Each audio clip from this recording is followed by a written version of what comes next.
সে national space day, এটা তো space does not belong to Tripura alone. Space is for the entire globe. পৃথিবীর যদি লাভ হয়, ত্রিপুরারও লাভ হবে। তো স্পেসকে বাদ দিয়ে কোনো ধরনের টেকনোলজি ইজ ডেফিনেটলি ইনকমপ্লিট।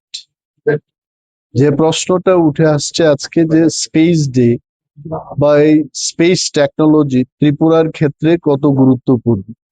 ত্রিপুরার ক্ষেত্রে সাংঘাতিক গুরুত্বপূর্ণ, কারণ আমাদের এখানে ফরেস্ট আছে, ইন্টারন্যাশনাল বর্ডার রয়েছে, আমাদের ফার্মার্সদের জন্য, ফিশারিদের জন্য, সমস্ত কিছুর জন্য আমাদের যে গ্রাউন্ডে যারা কাজ করছেন তাদের যে দুইটি চোখ, এই চোখটা স্পেসে আরো একটা পেয়ার চোখ দিয়ে আগে বাগেই আবহাওয়া সম্পর্কে বা ফরেস্ট ডিস্ট্রাকশন সম্পর্কে, ইন্টারন্যাশনাল বর্ডারে কি হচ্ছে, এই সমস্ত জিনিস যদি তদারকি করতে হয়, স্পেস সায়েন্সকে বাদ দিয়ে কোনোটাই সম্ভব না।